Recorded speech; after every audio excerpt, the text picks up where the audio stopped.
A continuación vamos a presentar Language Death by David Crystal o Muerte del lenguaje por David Crystal. ¿Por qué debería importarnos? Todos deberíamos estar preocupados, ya que solo 600 de las más de 6.000 lenguas que existen actualmente están a salvo de la extinción. ¿Es esto un beneficio? Las historias y tradiciones de nuestra sociedad nos hacen pensar que tener una sola lengua es una ventaja y no una tragedia. Un ejemplo de esto es la historia bíblica de Babel, que es la explicación que la Biblia le da al origen de las lenguas. Esta cuenta que en un principio todos teníamos la misma lengua, pero los humanos decidieron construir una torre para alcanzar a Dios y poderle ver el rostro, y así demostrar su poderío. Por ello, Dios los castigó haciendo que todos hablaran diferente y así no se pudieran entender para terminar la torre. El autor menciona dos problemas principales para hacer un mundo bilingüe. El primero es la ingenuidad de los humanos al pensar que una lengua garantizaría paz y armonía. El segundo es que sería virtualmente imposible persuadir a todo el mundo de abandonar su lengua y adoptar una nueva. Y si así fuera, ¿quién escogería la nueva lengua mundial? El autor menciona que el bilingüismo es muy importante porque en ello pueden convivir dos lenguas.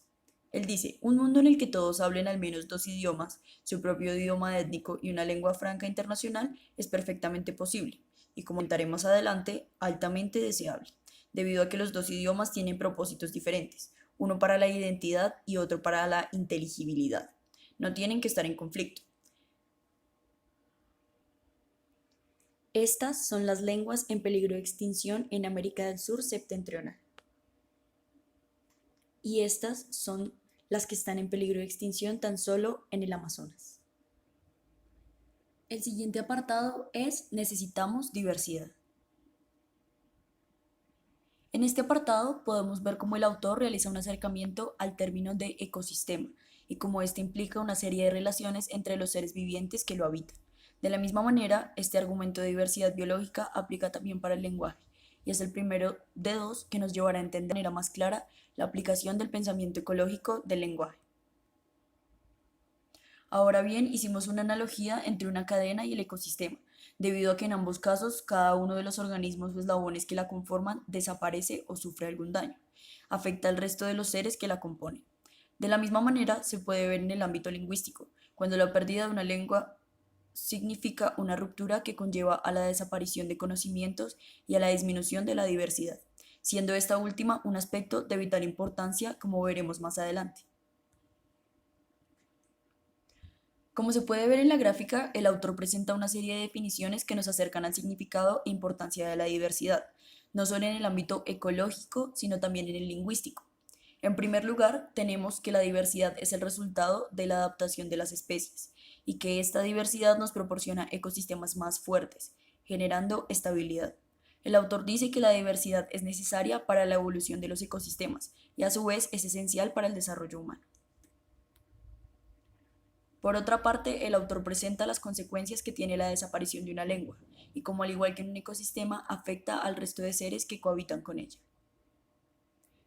Las consecuencias son pérdida de herencia cultural, disminución de la diversidad, pérdida de la historia de cada individuo, pérdida definitiva, no puede ser reemplazado, debilitamiento de la capacidad de adaptación, pérdida del testimonio de la intelectualidad. El siguiente apartado es el lenguaje expresa identidad. Al hablar de identidad, el autor nos introduce en una pregunta que debe ser analizada por los miembros de toda comunidad. ¿Por qué debería importarnos si los idiomas mueren? Junto a esta pregunta se nos presenta un proverbio galés cuya traducción es: una nación sin idioma es una nación sin corazón, lo cual nos lleva a entender que un idioma no se limita a ser un sistema de signos, sino que un idioma representa todo aquello que define a una nación, y si éste desaparece, desaparece todo detrás de dicha nación. En la identidad de una nación también se encuentran presentes los dialectos, los cuales se entienden como las variedades presentes en una lengua. Por este motivo, un dialecto es tan importante como la lengua misma. En el presente mapa se pueden evidenciar como ejemplo los dialectos presentes en Colombia: el costeño, el paisa, el chocuano, el vallecaucano, el pastuso, el opita, cundiboyacense, rolo, llanero, amazónico, santandereano e isleño. Como comunidad debemos reflexionar sobre el papel tan importante que expresa nuestro dialecto, y cómo éste se convierte en nuestra identidad.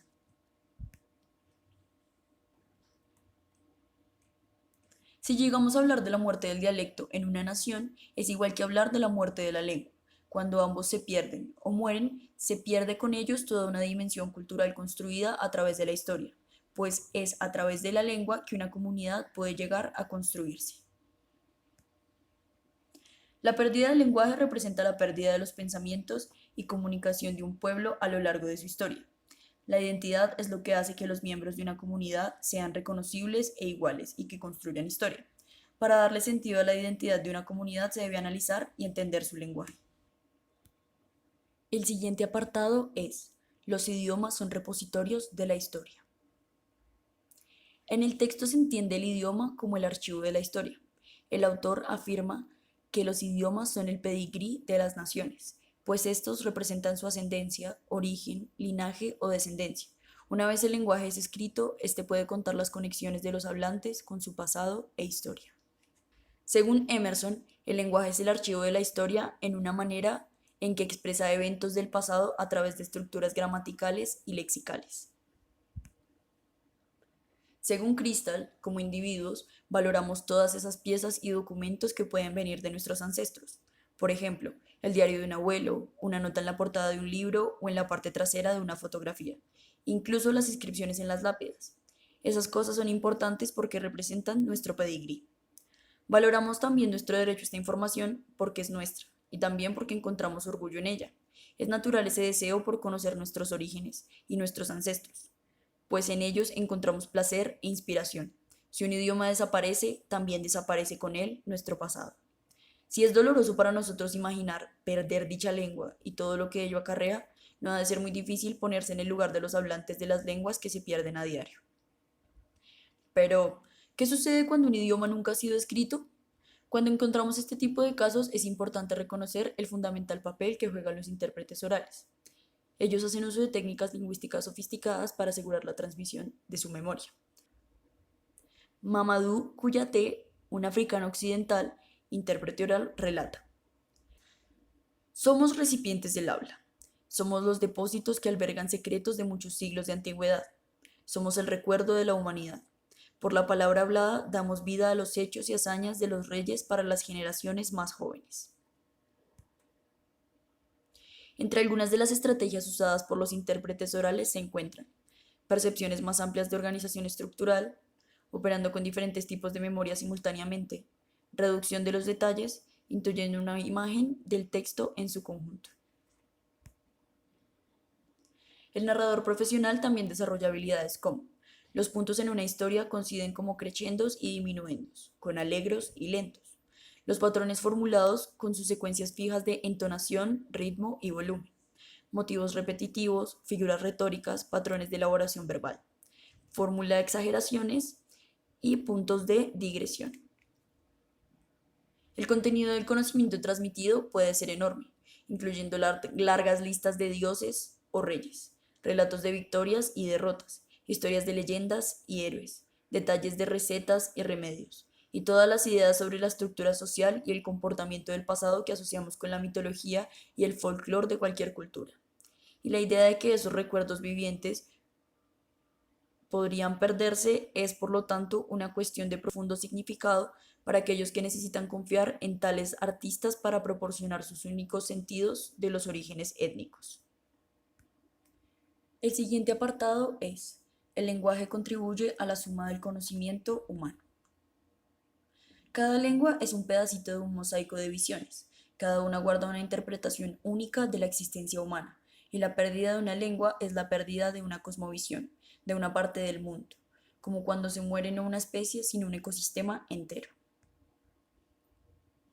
La lengua es el puente por el cual se puede aprender de una cultura de la manera más aprovechada, y en este sentido se sugiere cuando viajemos aprender el idioma del país al que vayamos a ir. En palabras textuales es casi que una advertencia. El autor dice: ningún hombre debería viajar hasta que no haya aprendido la lengua del país que se visita. De lo contrario, este sujeto se queda como un bebé, sin un propósito, y queda como un ridículo. En estos términos, youtubers como Luisito Comunica serían unos bebés desde esta perspectiva. Entonces, tenemos que el daño producido por la muerte de una lengua es un daño más allá de lo material, es una pérdida de conocimientos, de culturas. Estas muertes se dan por una cadena de discriminación e invasión por parte de una cultura dominante y también por parte de una lengua dominante. Este fenómeno es conocido como dosglosia.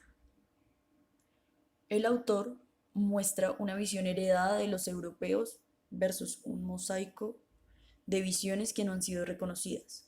Un mosaico de visiones que es frágil y debe ser estudiado por los mismos integrantes del mosaico que están colgando en la cuerda floja, en la cuerda de la extinción. ¿Por qué las lenguas son interesantes en sí mismas? Las lenguas indígenas y el 100% de las lenguas minorizadas son interesantes en sí mismas porque son un mundo, son complejas y son dignas de estudio. Sobre ello, Cristal afirma una cruel realidad.